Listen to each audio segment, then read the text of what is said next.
Écoutez, merci beaucoup à toutes et à tous d'être là en présence. On a une salle comble. Et en ligne aussi, il y a d'autres personnes qui vont se joindre à nous. Mon nom est Jean-François Gauvin. Je suis professeur au département des sciences historiques et surtout le directeur du Centre de recherche culture en société, le CELAC, qui est un partenaire avec l'activité d'aujourd'hui, avec la chaire. Donc, ça va être vraiment une immense choix de remercier nos deux collègues ici présents d'avoir accepté cette invitation à présenter les résultats d'un important rapport qui a été récemment déposé au gouvernement du Québec.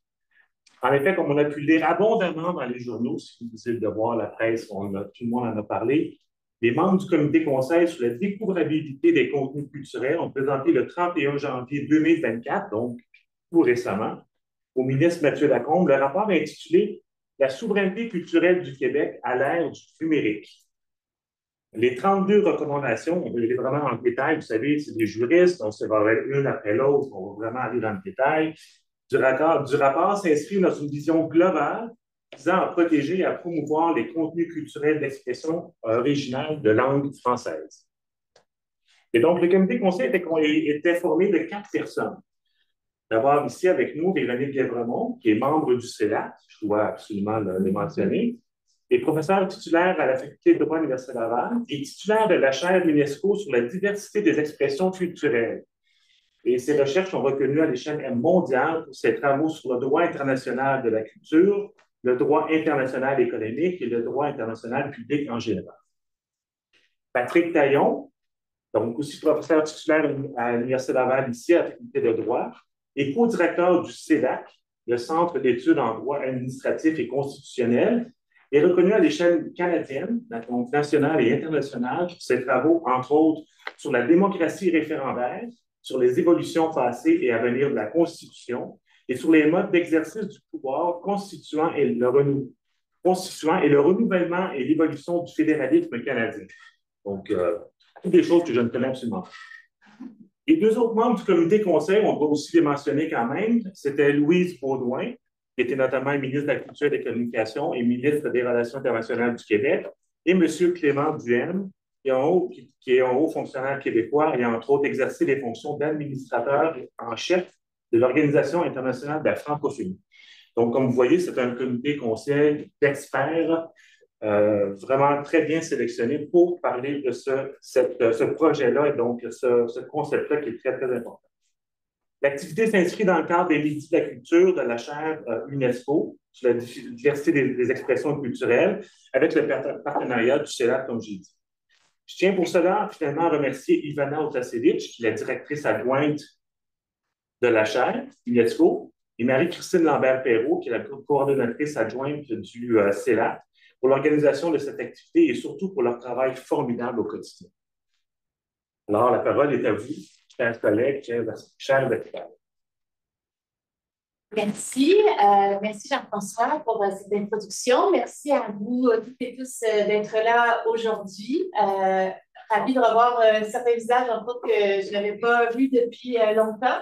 Et merci également au public en ligne d'être avec nous. Alors, oui, c'est vraiment un privilège que vous soyez là afin d'assister à cette présentation d'un rapport sur lequel nous avons travaillé, je crois que nous avons débuté il y a 1 an environ. Donc, bientôt 1 an.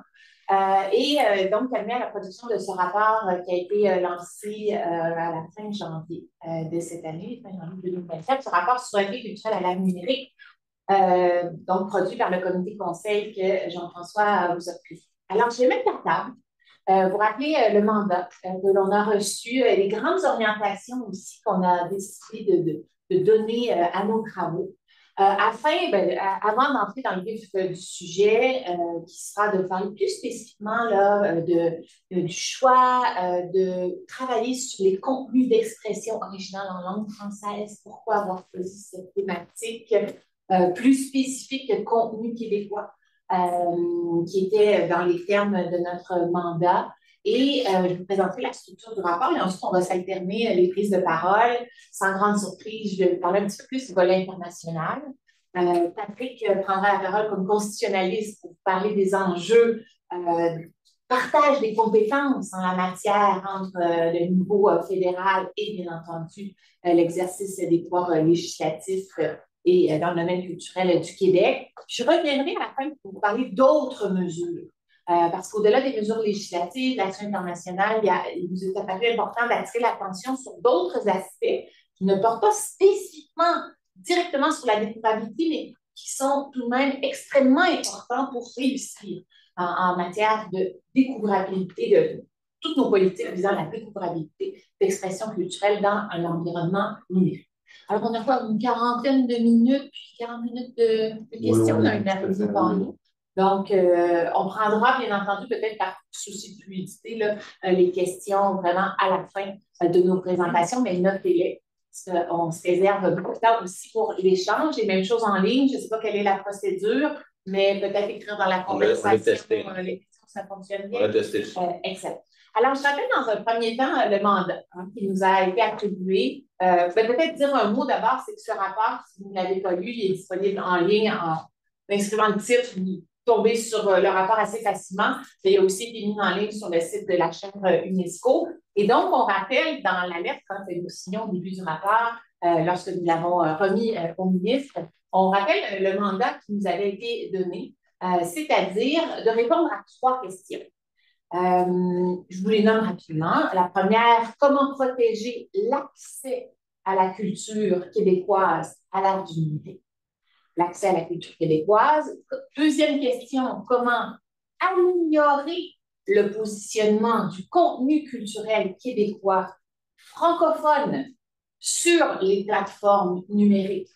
Qui dit plateforme de diffusion de contenu. Je pense qu'on peut penser assez systématiquement à Netflix, auquel vous êtes sans doute abonné, Spotify, Deezer. Bien entendu, vous pouvez avoir d'autres plateformes, des plateformes québécoises aussi comme la tienne, et bien entendu, ces grandes plateformes multinationales. Et troisième point, comment défendre la spécificité linguistique du Québec. La spécificité étant qu'au Québec, le français est la langue officielle, mais il y a aussi une diversité linguistique. Bien entendu, les contenus anglophones sont aussi présents. Il faut-il le rappeler que nous sommes en pleine décennie des langues autochtones. C'est un enjeu aussi important que de pouvoir promouvoir les langues autochtones, mais ça ne faisait pas partie de notre mandat. Mais il fallait l'avoir. Alors, vous notez que dans ce mandat, il est question de culture québécoise, de positionnement du contenu culturel québécois francophone et de défendre la spécificité linguistique. Au moment même où on lançait nos travaux, sortaient des statistiques importantes, alarmantes, sur la présence du français dans l'environnement numérique, en particulier au Québec, ce à quoi les Québécois ont accès ou ce qu'ils consomment en termes de contenu culturel francophone dans l'environnement numérique. On ne va pas vous assommer de statistiques, mais ça nous paraît important de nommer celles, notamment qu'on a présentées en tout début de rapport. Vous verrez, c'est quand même assez impressionnant. Dans le secteur musical, on a ça dans l'introduction, une étude publiée par l'Observatoire de la culture et des communications, l'Institut de la statistique du Québec, a démontré qu'en 2022, les interprètes québécois comptaient pour 8 d'écoute faites par les Québécoises et les Québécois sur les services de musique en continu. 8 De plus, parmi les 10 000 pistes les plus écoutées au Québec, la part des enregistrements interprétés en français n'était que de 8,6 soit 5,3 provenant du Québec, 3,3 de l'extérieur de la province. À l'inverse, la part des enregistrements interprétés en anglais s'est élevée à 85,7 Et faut-il aussi rappeler qu'au même moment, alors qu'on recevait ce mandat de réfléchir aux questions qui nous étaient posées, il y avait du côté du ministre de la langue française, Jean-François Roberge, aussi mis en place un comité interministériel chargé de réfléchir aux enjeux et aux défis en matière de protection de la langue française au Québec. Alors, assez tôt dans nos travaux, nous sommes interrogés. Sur quoi allons-nous? Oui, nous sommes à la croisée, là, le mandat est à la croisée culture québécoise, expression francophone, francophonie. Lorsqu'il est question de découvrabilité, je vais le définir dans quelques instants, quel type de contenu allons-nous privilégié dans les propositions, les recommandations que nous allons formuler. On protège quoi? On protège quoi et on veut rendre découvrable quoi exactement dans l'environnement numérique. Alors, une parenthèse sur découvrable. Une partie des personnes ici, je pense, qui sont assez familières avec le terme. Peut-être pour d'autres, c'est quoi ça, découvrir? C'est quoi rendre découvrable? C'est quoi les enjeux de découvrabilité? On parle du numérique. On sait que dans l'environnement numérique, l'espace est infini. Tout ce qui existe en matière de contenu culturel, même non encore numérisé aujourd'hui, a potentiellement vocation, comme destinée, éventuellement d'être rendu disponible dans l'environnement numérique. Ça, ce n'est pas un problème. Ça a même été, hein, quand on a opéré le virage numérique dans le domaine des industries culturelles et créatives, c'était même une sorte d'idéal annoncé. Enfin, on n'est plus restreint par le nombre d'écrans de cinéma qu'on a dans notre ville, par le nombre de chaînes de télévision, par ce qui passe à la radio, ce qu'on est capable de s'acheter comme musique en allant chez le disquaire. L'accès est infini.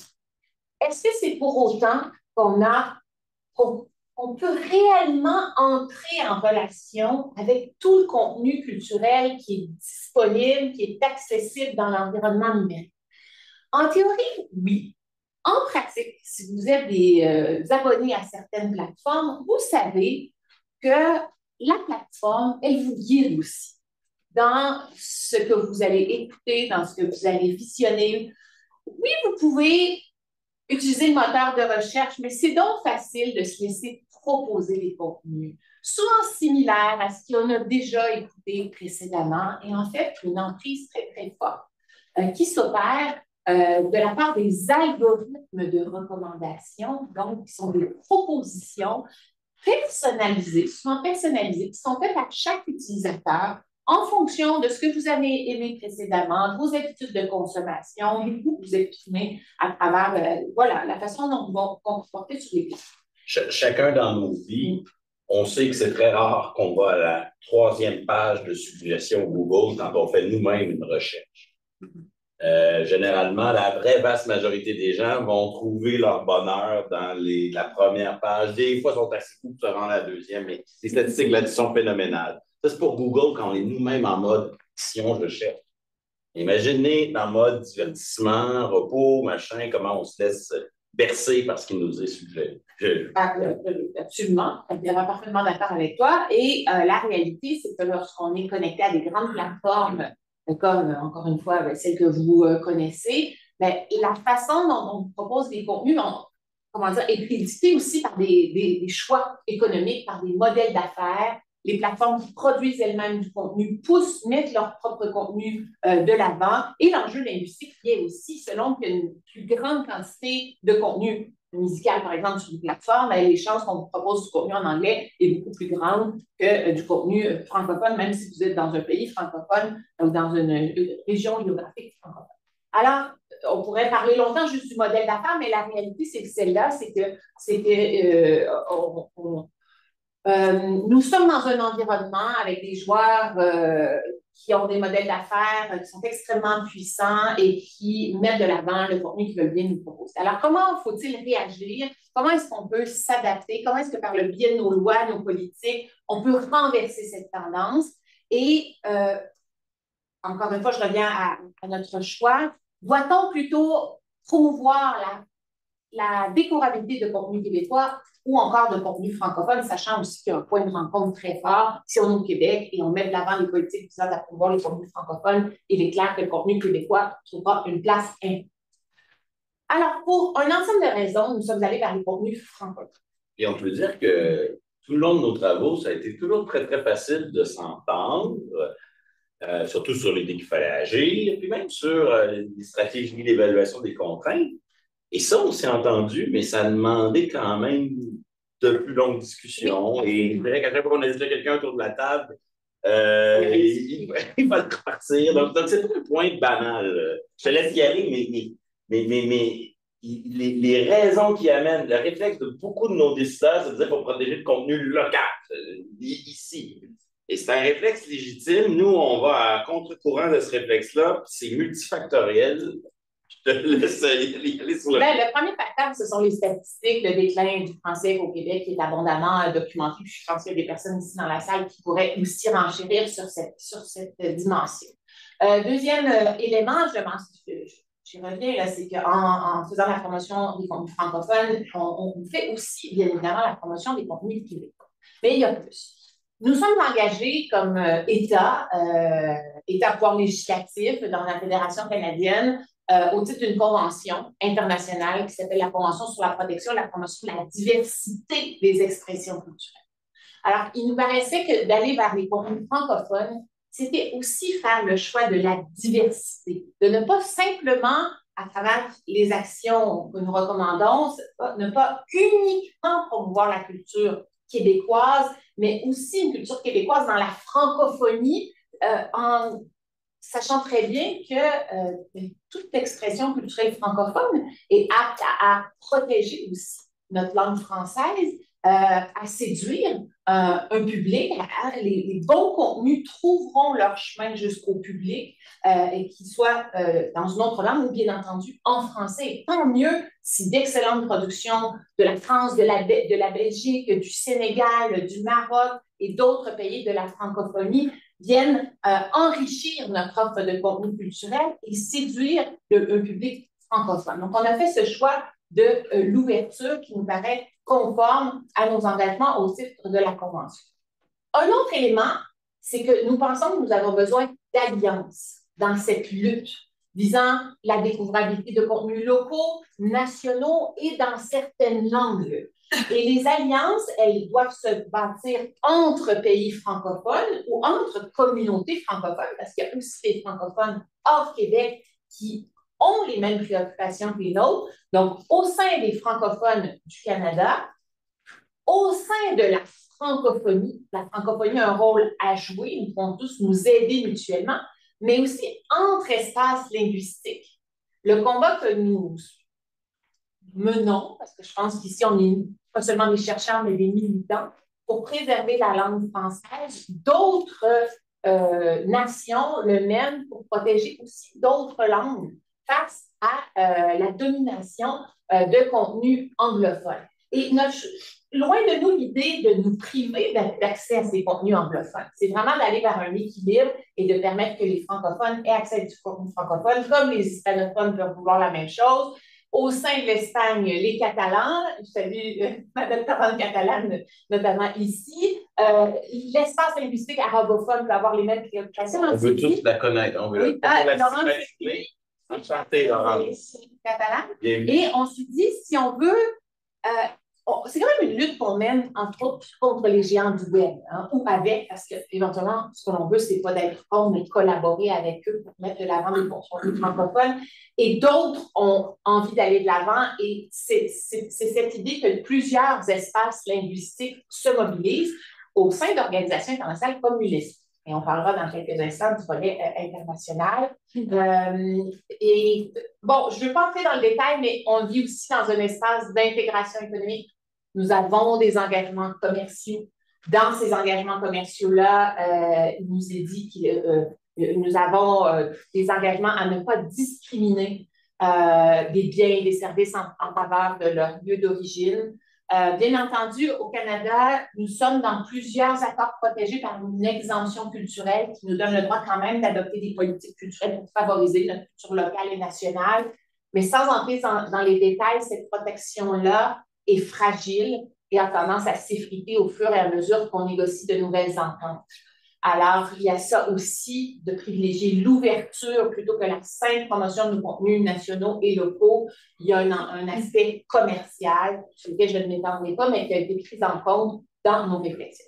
J'ajoute peut-être un petit grain de sel, surtout parce que tu me regardes. C'est vraiment multifactoriel, le choix de dire on ne protège pas le local. Peut-être que c'était soulevé beaucoup de points, même si je pense que le dernier sur les accords, là, en tout cas moi, dans mon cheminement, il y a pesé lourd. Mais sur le plan interne, par rapport au fédéral aussi, il y a une dimension qui est à considérer.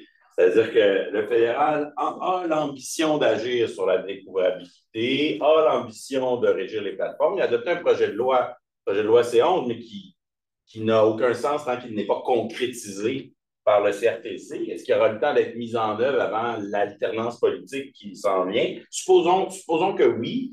Bien, le Canada a l'ambition, lui, de jouer sur l'approche contenu local. Et donc, un Québec qui dit, nous, on va avoir plus une approche linguistique, les contenus originaux en langue française, ben, c'est complémentaire, puis ça se différencie. Ça, c'est à considérer aussi.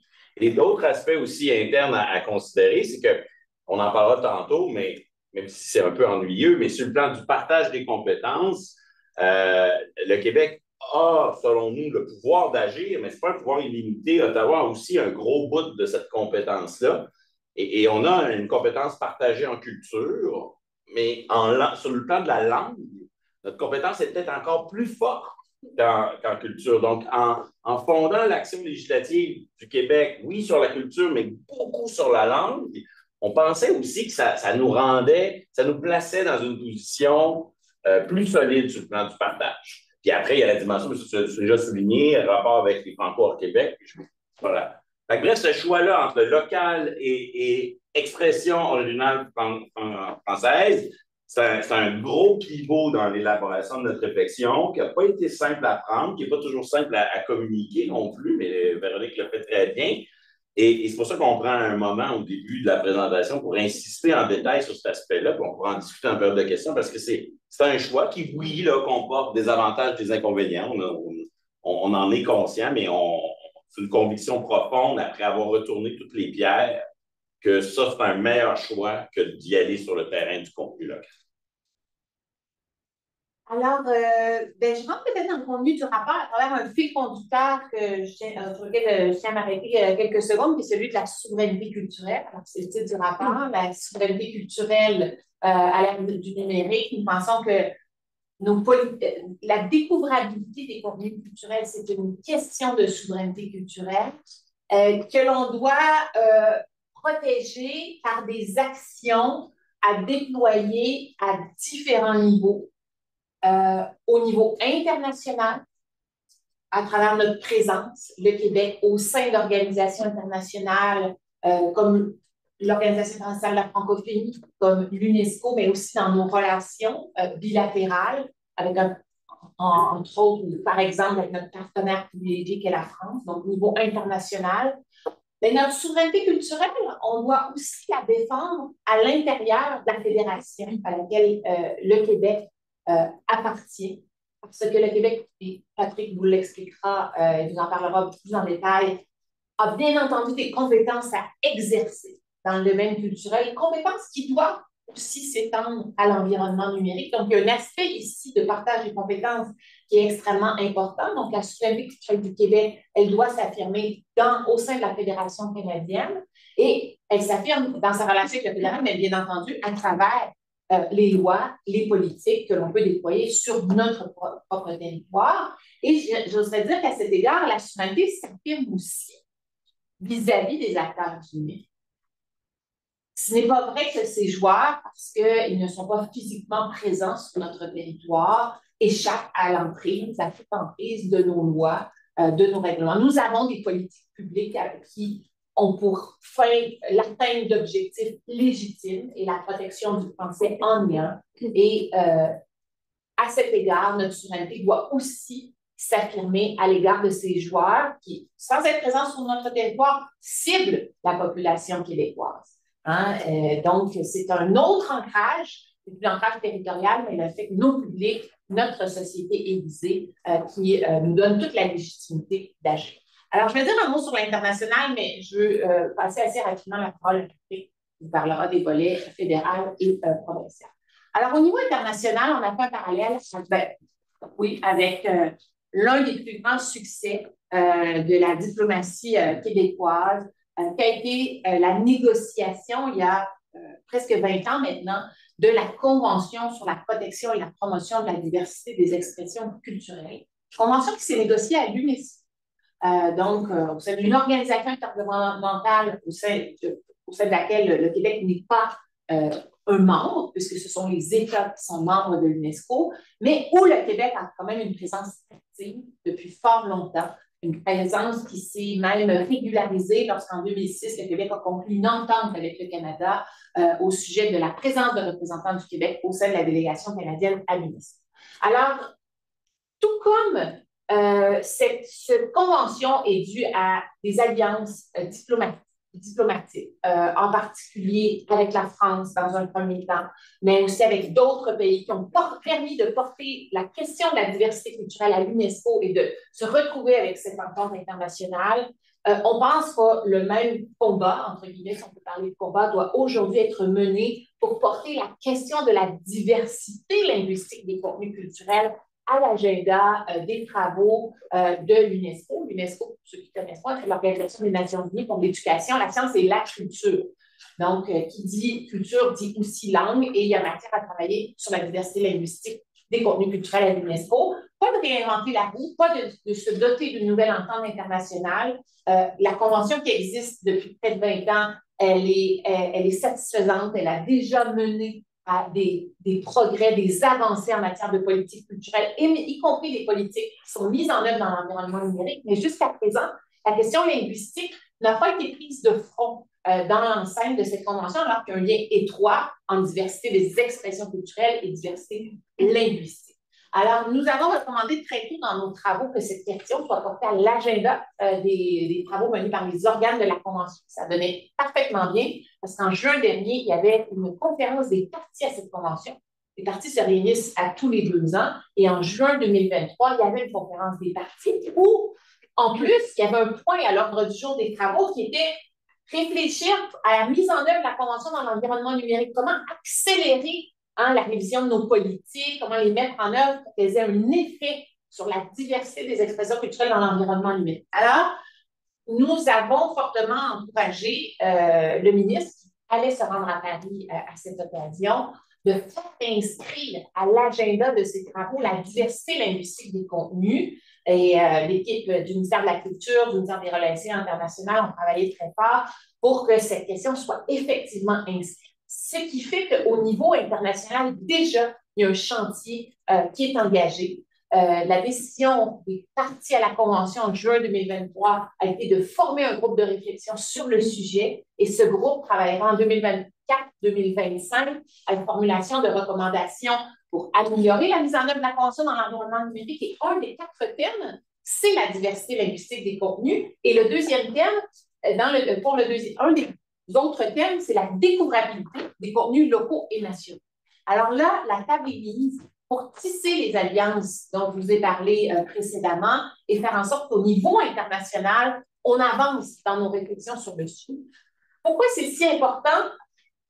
Parce que, encore une fois, je pense que le combat ne peut pas être mené seul. Une petite nation comme le Québec fait de très grandes choses, mais elle a quand même besoin d'alliés pour que ce sujet de la diversité linguistique des contenus devienne une valeur défendue par une pluralité, par une masse importante d'États sur la scène internationale. Et c'est peut-être de cette façon-là qu'il y a un contrepoids, qu'une influence va pouvoir s'exercer sur l'action des plateformes.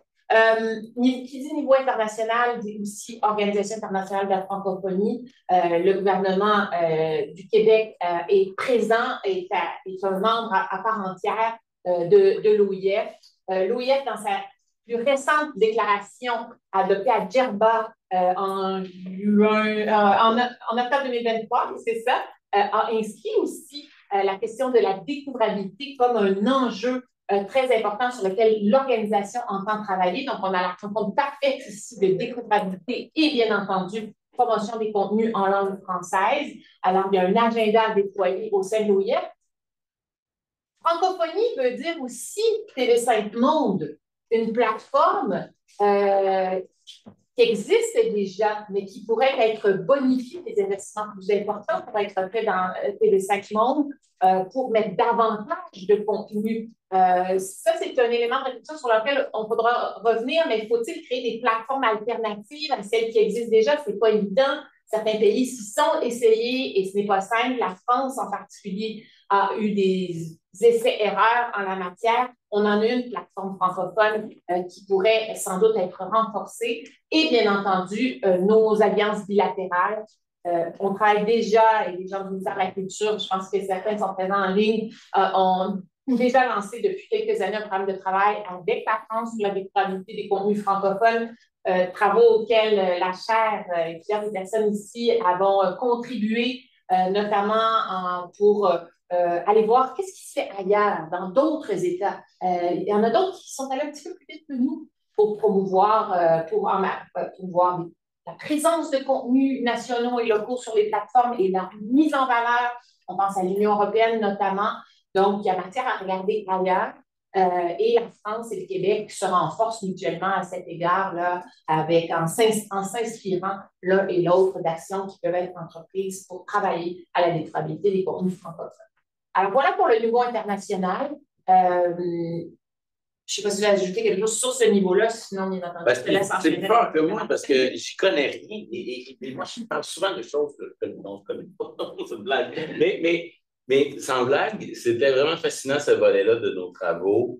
Et Véronique, elle est peut-être un peu trop modeste ici, mais moi, j'avais l'impression, le cœur de la stratégie, hein, c'est de rejouer le film qui est l'un des plus grands succès de la diplomatie québécoise, la Convention de l'UNESCO sur la diversité culturelle, et donc de le rejouer à l'heure de ce problème-là. Et là, moi, j'étais fasciné de vous écouter parce que vous étiez tous des acteurs aux premières loges de ce truc-là. Louise Beaudoin était elle-même ministre québécois de la culture. Elle avait à bâtir une coalition, oui, avec la France, mais aussi à mettre le fédéral dans le coup et d'essayer de travailler main dans la main. Clément Duhem était, je pense, à ce moment-là, il n'était plus délégué du Québec, il était administrateur, comme le premier fonctionnaire de la francophonie. Et Véronique ne le dit pas souvent, mais dans ces années-là, elle a été à la délégation du Québec à Bruxelles et elle a aussi travaillé à l'UNESCO.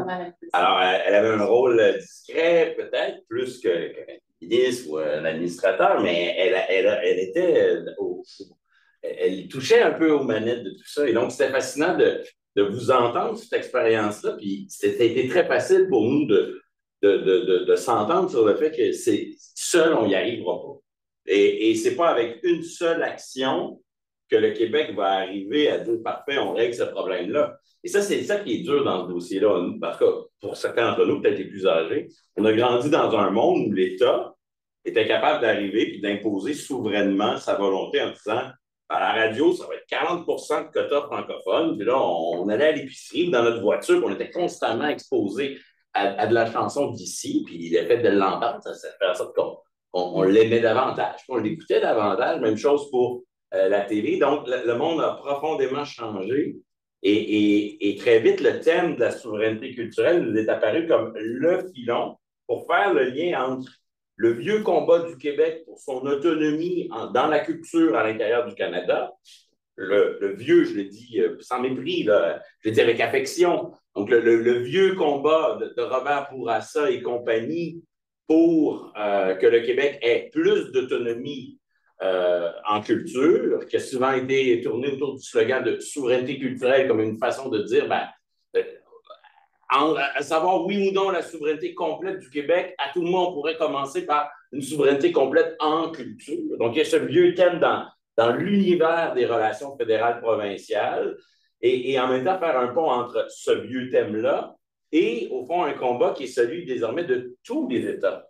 Tous les États ont un enjeu de souveraineté d'imposer leur autorité sur ces nouveaux acteurs. Donc, très vite, c'est devenu évident que ça prenait une stratégie diversifiée avec des actions qui allaient peser sur un peu tous les boutons. À l'international, on a des cartes dans nos jeux. On n'a pas toutes les cartes, mais on en a quelques-unes. Donc, il faut les jouer. Et c'est ça que Véronique nous a bien exposé. Puis, on sait qu'on a déjà eu des succès, mais le succès de 2005 est majeur pour aller dans cette trace-là. Sur le plan interne, au Québec, on a aussi des cartes dans notre jeu et on ne les a pas toutes, mais celles qu'on a, il faut apprendre à les utiliser. Donc, le rapport, il est beaucoup dans une optique volontariste d'essayer de démontrer qu'une action est possible, d'essayer d'établir c'est quoi les fondements de cette action-là, d'identifier, oui, il y a des risques, il y a des façons de faire qui sont plus risquées que d'autres, sur le plan juridique notamment, et d'essayer de proposer un chemin, une procédure, des procédures, des chemins, des outils procéduraux qui présentent moins de risques. Alors, évidemment, moi, je vous parle du bout plus ennuyeux, j'essaierai d'être sommaire, qui est le partage des compétences, le bout, quel est le morceau de souveraineté que le Québec possède dans ces matières-là. Et à ce jeu-là, ben, il faut être habile parce qu'il y a un certain nombre de contraintes. Il est quand même établi depuis un bon moment que les télécommunications, la régulation des grandes entreprises de cellulaire, de câbles, ça relève d'Ottawa. Et même s'il y a un fort consensus au Québec pour rêver d'un CRTC québécois, les contraintes légales actuelles font en sorte que le CRTC, ça relève de la compétence du fédéral. Donc, il fallait, dans le rapport, je dirais, briser une certaine inertie, établir un volontarisme, identifier un chemin le plus crédible selon nous pour dire, ben, si on fonde notre action sur ces leviers-là, ces poignées-là, on serait dans une position moins contestable, solide le plus possible sur le plan juridique. Et c'est un peu ça la partie du rapport dont je vais essayer de vous entretenir très sommairement. Alors, Véronique l'a dit, mais c'est très important de se le rappeler. Le numérique n'est pas une enclave à l'abri des lois. Ce qui est de la compétence du Québec dans le monde réel, ben, ça l'est aussi dans le monde virtuel. Ni plus, ni moins. Donc, si le Québec a une compétence sur les librairies, ben, quand le livre se vend en ligne, normalement, cette transaction-là devrait relever de notre compétence. Même chose pour les bibliothèques, les cinémas, les musées. Certains sont de notre compétence, d'autres relèvent du fédéral.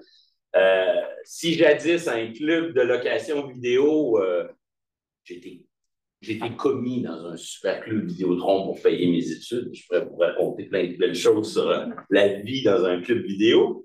Mais je me rends compte de plus en plus que les gens commencent par me dire « Mais c'est quoi ça, un club vidéo? » Bref, toutes ces choses jadis dans le monde réel sur lesquelles le Québec avait compétence, ben, il faut, normalement, on a aussi une compétence dans le monde virtuel. Mais, dernière considération très générale avant d'entrer dans le vif du sujet, le fédéralisme canadien, c'est souvent un genre de Far West, pas autant oui, c'est régi par des règles, mais bon, il y a des moyens de les contourner à certains égards. Puis il y a du flou dans l'interprétation de ces règles-là.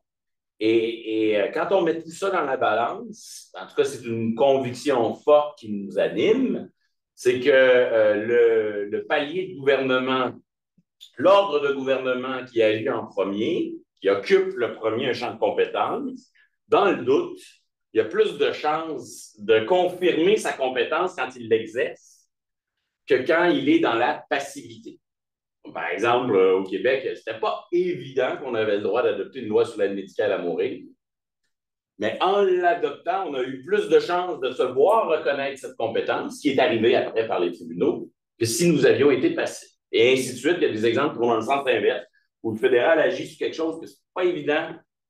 Avant de taper sur les doigts d'un gouvernement qui agit, les tribunaux, ils pensent à deux fois. Et donc, souvent, les gouvernements les plus proactifs sont les gouvernements les mieux placés pour élargir, conforter leurs compétences. Donc, là-dessus, encore une fois, ça plaide pour ce qui est une idée centrale du rapport. Un appel à l'action, une stratégie volontariste, l'idée qu'il faut faire quelque chose, répondre aux arguments de ceux qui voudraient nous laisser dans la passivité.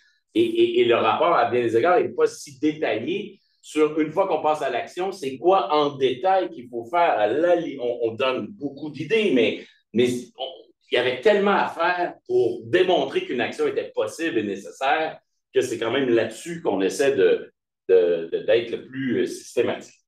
Donc, par rapport au fédéral, pour être concis, si on résume un peu l'historique des compétences dans cette matière-là de façon très grossière. En 1867, la culture, c'est un peu comme l'environnement, c'est pas un truc auquel on réfléchit vraiment. Donc, le mot ne se retrouve pas vraiment dans 1867, mais ce n'est pas parce qu'on nomme pas une réalité en 1867 qu'elle n'existe pas pour autant. Ce qui existe, par contre, en 1867, c'est des infrastructures de télécommunications. Ça, c'est au cœur du projet canadien de 1867. de s'unir pour mettre en commun certaines infrastructures de communication, à commencer un chemin de fer, mais aussi des signaux de télégraphe. Donc, dans 1867, le télégraphe, c'est fédéral. Et donc, c'est à partir de là que le fédéral va pouvoir élargir. Quand la radio va apparaître, on va dire, ah, ben, la radio, c'est le télégraphe qui se raffine.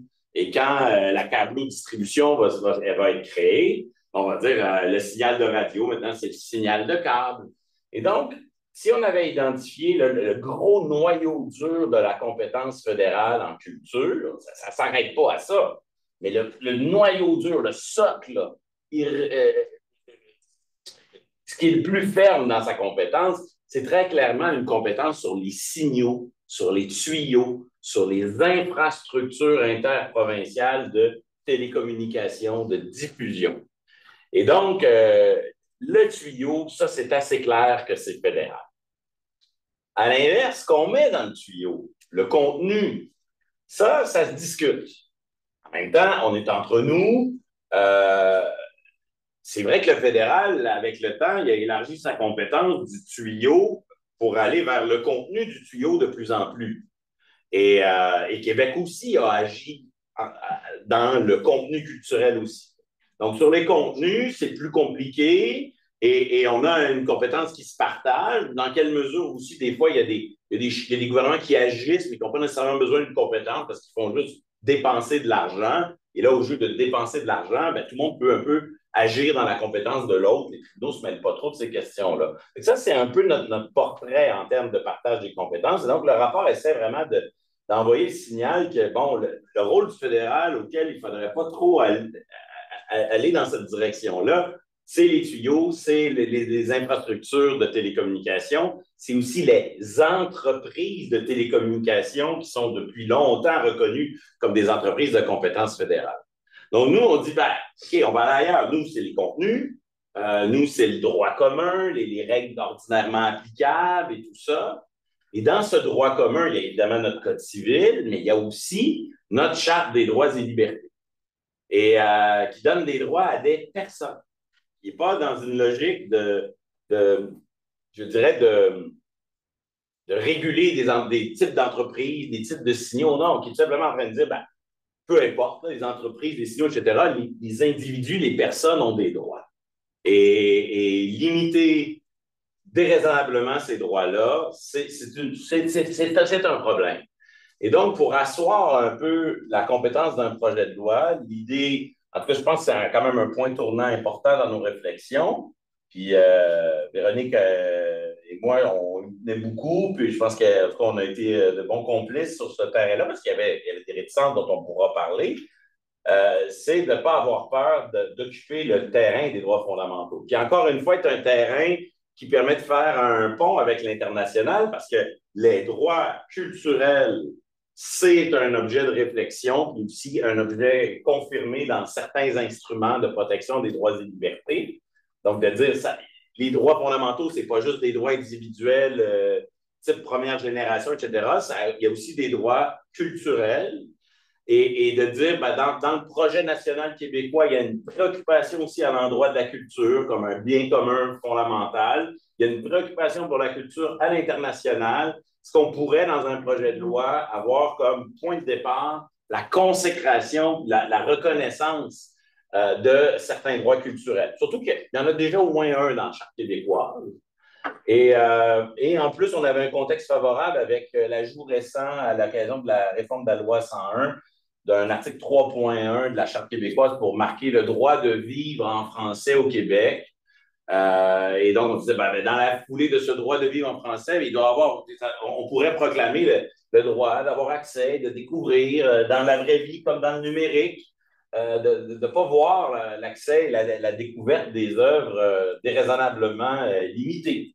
Donc, c'est comme ça que cette idée d'y aller sur le terrain des droits fondamentaux, un terrain différent de celui qui est occupé par Ottawa, s'est imposé. C'est un choix qui je ne sais pas s'il va être repris par le gouvernement, là, ça va de soi. C'est pas nous, on fait un rapport, c'est pas nous qui va faire les suites. Peut-être que tout ça sera sans suite, mais c'est un choix, en tout cas, que nous, on a mis de l'avant et dans lequel on voyait plusieurs avantages. Donc, sur le plan du partage des compétences, je l'ai souligné, mais aussi sur le plan d'essayer de légiférer des géants du web ça implique de faire attention sur le plan du droit. Il ne faut pas être en train de faire le coup du Minitel. Autrement dit, hein, si vous connaissez bien l'histoire du développement technologique en France, la France a inventé l'Internet et l'a développé avant les autres. C'était un petit réseau fermé et qui fonctionnait super bien, qui s'appelait le Minitel. Et c'était un développement technologique remarquable, mais ça n'a pas réussi à s'adapter parce que justement, c'était un réseau fermé. Et l'Internet a clairement pris le dessus. Et donc, il ne faut pas une loi qui légifère la façon dont la culture marche aujourd'hui en 2024. Il faut que ça soit rédigé d'une manière qui établit des objectifs, des choses à faire ou à ne pas faire, qui vont être capables de s'adapter à un monde technologique qui évolue constamment.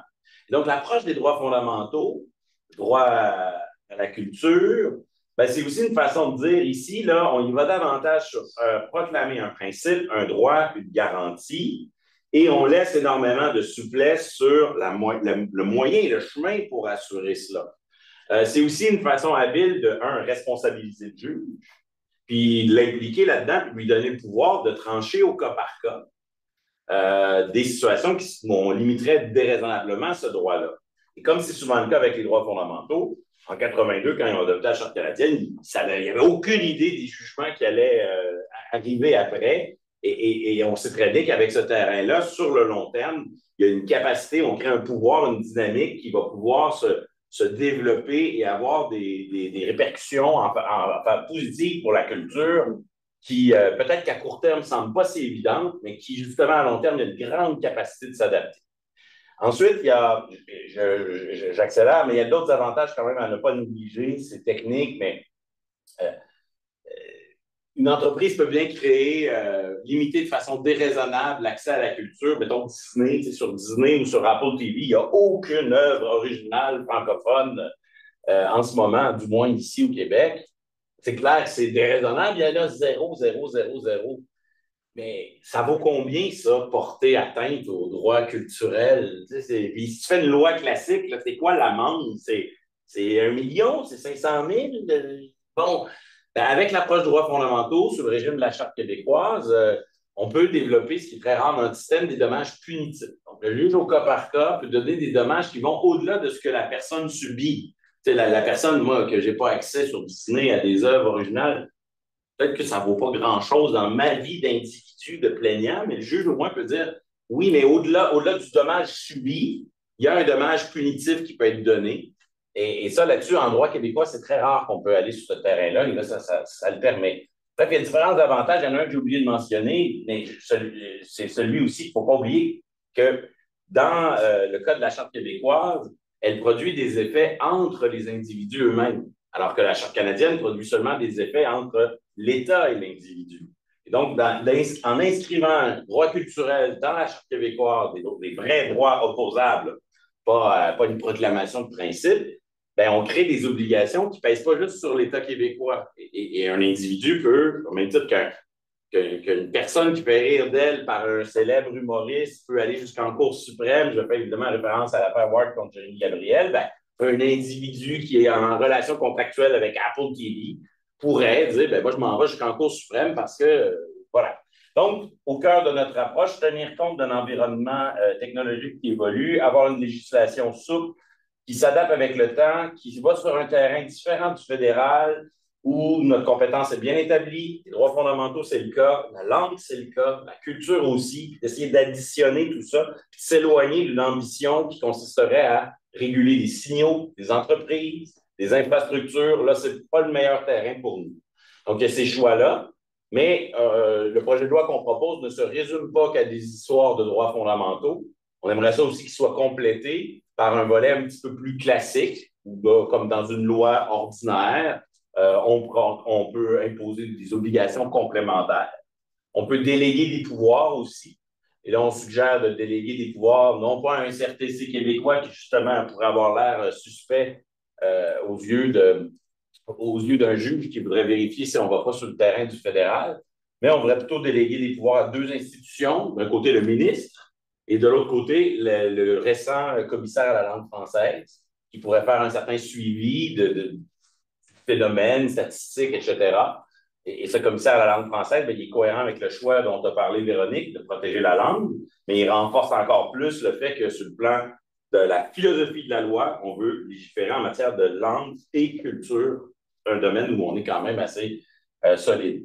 Aussi, on propose des techniques, le recours à des techniques législatives qui pourront, aux yeux de certaines personnes plus cyniques, apparaître comme une législation trop molle, mais on est tous convaincus que c'est indispensable en 2024 quand on est un petit joueur et qu'on s'attaque aux géants du web, d'utiliser ces techniques-là.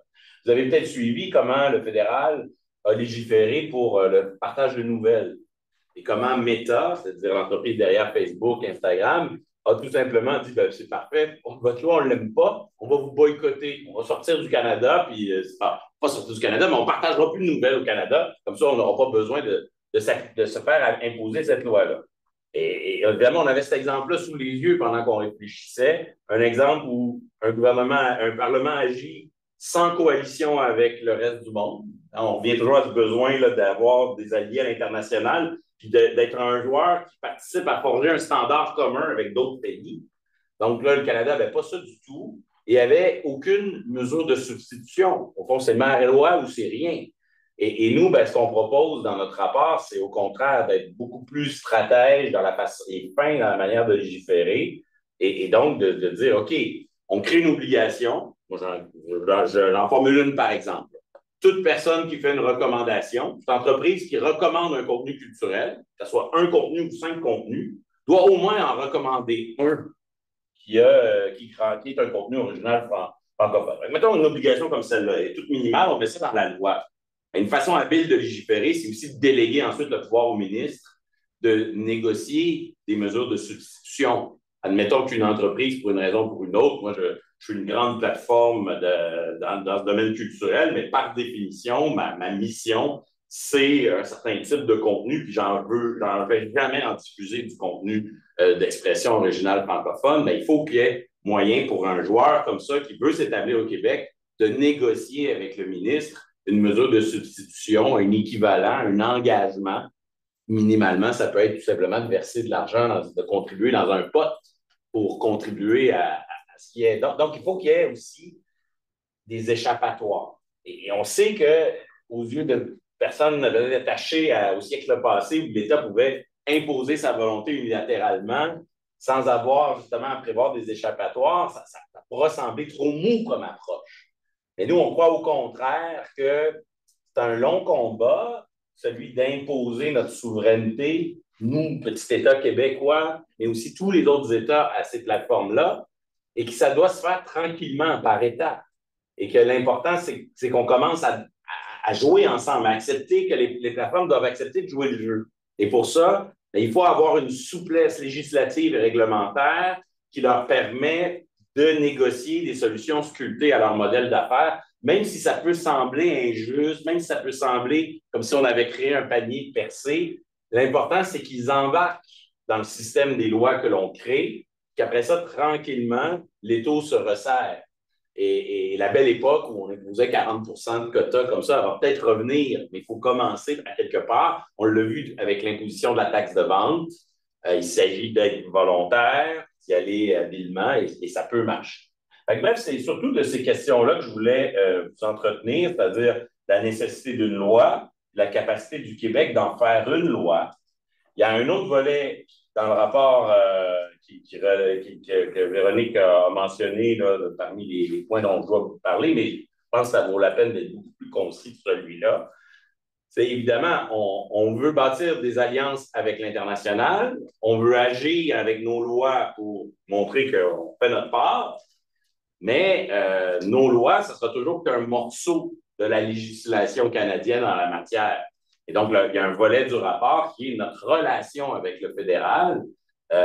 Qu'est-ce qu'on fait pour influencer ses propres lois et ses politiques? Et là-dessus, ben, le rapport recommande fortement la négociation d'une entente fédérale provinciale. On prend le temps de faire un peu l'historique des revendications du Québec en ces matières, le thème de la souveraineté culturelle de Robert Bourassa à aujourd'hui. On montre comment c'est un thème là, qui n'est pas un thème partisan, qui a été d'une manière ou d'une autre embrassé par toutes les formations politiques représentés à l'Assemblée nationale. Et c'est drôle parce que j'en aurais parlé même s'il n'était pas là, mais on mentionne aussi un point qui est très cher à notre ami Guy Laforêt, qui nous fait l'honneur de sa présence aujourd'hui. Le combat du Québec pour négocier des ententes dans le domaine de la culture, il remonte à longtemps. Et souvent, la demande dans l'espace public, elle se traduit par un rapatriement des pouvoirs du fédéral vers le Québec dans le domaine de la culture. Et donc, ça, c'est souvent un réflexe québécois parfaitement légitime et très pertinent. Et le rapport n'a rien contre cette dynamique-là, qui consiste à dire, si on s'assoit avec Ottawa, on pourrait coordonner nos compétences respectives. Et un peu comme on fait déjà en immigration ou dans d'autres domaines, on pourrait se partager, non pas la compétence législative, mais la compétence d'appliquer la loi, la compétence administrative, exécutive. Donc, il y a des gains d'autonomie possibles pour le Québec à cet égard-là. Mais le volet qui est souvent moins réfléchi, c'est celui sur lequel, c'est pour ça que je faisais un clin d'œil à Guy Laforêt, parce qu'il fait partie de ceux qui attirent l'attention de plusieurs sur le fait qu'on y réfléchit moins à cet aspect-là au Québec. C'est que du moment où le domaine des télécommunications et de la culture va rester un domaine de compétences partagées, même si le Québec allait chercher plus d'autonomie, ce que l'on souhaite, il restera toujours un petit morceau que le fédéral va se garder. Le rapport insiste aussi sur l'importance de penser ce petit bout que le fédéral va se garder. Dans ce petit bout que le fédéral va se garder, le Québec n'est pas juste « faites vos affaires ». Non, le Québec demande que dans le carré de sable qui est celui d'Ottawa, il y a des mécanismes pour mettre du Québec, mettre du fédéralisme, mettre de la participation des provinces. C'est pas normal, par exemple, qu'un ministre québécois qui a des représentations à faire auprès du CRTC est obligé de demander son droit d'aller parler au CRTC comme n'importe quel lobby, alors qu'après tout, il est quand même un représentant d'un gouvernement. Donc, comment on nomme le représentant du Québec au CRTC? C'est le fédéral qui est choisi ou c'est Québec? La place des gouvernements provinciaux et surtout du nôtre dans le volet de la culture qui est géré par Ottawa, comment on peut coopérer, co-décider, co-agir. Et le rapport, et je m'arrête enfin là-dessus, insiste à la fin essentiellement sur une vision qui est on pourrait chicaner. Et il y a beaucoup de matière à. On ose même par moment prétendre que la loi C11 adoptée par le fédéral, c'est une loi que le Québec aurait pu choisir de contester sous l'angle du partage des compétences. Sauf que de se lancer dans une contestation devant les tribunaux, c'est des années de perte de temps sur le dos des artistes pendant lesquels on ne fait rien, puis on s'en va pendant 7 ans dans une guerre. Alors qu'à l'inverse, négocier une entente avec Ottawa de bonne foi pour essayer de se coordonner autour d'objectifs qu'on a pourtant, jusqu'à nouvel ordre, on a des objectifs communs sur ces questions-là. On pense que ça peut être beaucoup plus efficace pour notre propre politique, mais aussi pour la politique fédérale. C'est-à-dire que C11, un jour, ça pourrait être contesté par les plateformes sous l'angle du partage. Mais si Québec a son équivalent de C11, si tout ça est approuvé par une entente, si les deux lois font référence l'une à l'autre, là, franchement, Netflix a besoin de se lever de bonne heure pour attaquer un dispositif coordonné entre le fédéral et les provinces. Donc, c'est pour ça qu'on essaie de mettre en valeur les vertus de la bonne entente. Après, est-ce que notre rapport est naïf sur le plan de la capacité d'arriver à un bon entente, à cette bonne entente?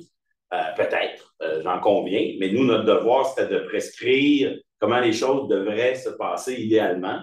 Et là-dessus, on pense que et Québec et Ottawa auraient intérêt à se parler. Ça serait bon pour les deux dans le domaine. M'excuse si j'ai été long. C'est bon, ça méritait ces explications. Le temps file, cela dit, puis je veux vraiment qu'on prenne le temps de répondre à vos questions ou d'entendre vos commentaires. Je terminerai quand même par dire quelques mots sur la dernière partie où il y a des mesures autres dans la 4e partie du rapport qui font l'objet donc de recommandations. Pourquoi? Mais c'est que la découvrabilité, c'est un enjeu complexe. Et oui, par exemple, Patrick vient de vous parler de cette loi qui amènerait les plateformes à proposer du contenu original en langue française. C'est un morceau seulement. Et il y a d'autres mesures qu'il faut déployer pour que cette stratégie-là puisse donner ses effets. Et donc, il y a une dizaine de recommandations qui portent sur ces aspects plus complémentaires, mais non moins essentiels. Je ne vais pas vous les énumérer, mais je vais vous donner 2 exemples. Certaines recommandations portent sur la question du financement, de la création et de la production culturelle. Pourquoi? Ben, on a beau avoir la loi la plus, efficace, détaillée pour amener les plateformes à mettre de l'avant le contenu, si ce contenu-là, il n'est pas bon, s'il ne vous plaît pas, quand on vous le propose, puis vous décidez de donner une chance, de le visualiser, de l'écouter, ben, la prochaine fois, les recommandations, vous allez passer outre et vous allez aller voir au-delà et consommer d'autres contenus que celui qu'on essaie de vous proposer. Alors, on suggère notamment de revoir les mécanismes de financement. Les contenus culturels sont financés au niveau provincial, au niveau fédéral. Est-ce qu'on finance les meilleurs contenus? Est-ce qu'on finance les productions partout où elles se retrouvent, partout où l'attention du public se tourne? L'attention qui a été canalisée par les cinémas, par les écrans de télévision, par ce que nous fournissait notre tableau distributeur, se déplace progressivement. Il s'est déjà déplacé vers les plateformes. Maintenant, la question, c'est quelle plateforme? Oui, peut-être vous regardez du contenu sur Netflix, mais peut-être vous êtes sur YouTube aussi, peut-être vous êtes sur TikTok, puisque vous voyez sur TikTok, ça vous oriente vers certains contenus. Donc, il faut vraiment réfléchir, surtout à l'égard des jeunes. Où sont les jeunes et quel type de contenu les jeunes ont le goût de voir et comment on peut leur transmettre la langue française ou la culture québécoise à travers ces contenus, puis un bon positionnement de ces contenus. Il y a une vraie réflexion en profondeur à y avoir. D'autres États ailleurs dans le monde ont commencé cette réflexion et ont des projets pilotes pour tester le financement de nouveaux types de contenus. Peut-être que c'est temps de le faire aussi chez nous, même si on a déjà une excellente production audiovisuelle, musicale. C'est pas qu'on fait pas bien les choses, mais est-ce qu'on peut optimiser notre financement? Donc ça, on pense que c'est important de le faire. Premier exemple. Mon deuxième, ce sera sur l'intelligence artificielle. Vous en entendez parler, l'intelligence artificielle fait désormais déjà partie de nos vies et déjà bien implantée dans plusieurs secteurs, y compris dans le secteur des industries culturelles et créatives. Vous êtes au courant des IA génératives, mais auxquelles vous avez accès maintenant, créer du texte, mais aussi, ça c'est moins accessible grand public, mais ça s'en vient, contenu audiovisuel, contenu musical. Ça va poser beaucoup de questions. À plein d'égards, notamment au niveau de la découvrabilité des contenus en langue française, originale en langue française. Comment on va se positionner par rapport à un contenu francophone, une chanson francophone qui a été créée à l'aide d'un répertoire de musique francophone, de musique originale en langue française? Comment est-ce que nos politiques en matière de découvrabilité vont se positionner par rapport à ce nouveau type de contenu? Ça, c'est un élément. Puis l'IA, c'est aussi ce qui analyse vos comportements comme consommateurs et qui est derrière de nombreux systèmes d'algorithmes de recommandation. Il y a de la prescription il y a de la prescription humaine, il y a des personnes qui peuvent vous recommander du contenu, mais ça fonctionne beaucoup par intelligence artificielle maintenant aussi. Donc, le message qu'on envoie, puisque les réflexions en matière d'IA responsable, d'encadrement de l'usage de l'IA se multiplient, c'est qu'il faut positionner la question culturelle, la question de la diversité culturelle, la question de la diversité des expressions culturelles et de la diversité linguistique dans toutes ces réflexions où on souhaite aller de l'avant avec l'encadrement de l'utilisation de l'IA dans différents secteurs d'activité. Jusqu'à présent, souvent, la culture échappe. Quand on pense des grands risques que pose l'IA, on pense à l'IA utilisée dans le conflit armé, l'IA dans les systèmes de justice, l'IA au niveau des relations de travail pour sélectionner des candidats à l'IA en finance, pour dire à qui on attribue un prêt ou pas. Rarement on parle des grands risques que pose l'IA dans le secteur de la culture vis-à-vis de nos identités, qui on est, qui on sera demain. Et je pense que c'est important aussi d'amener la culture dans toutes ces réflexions.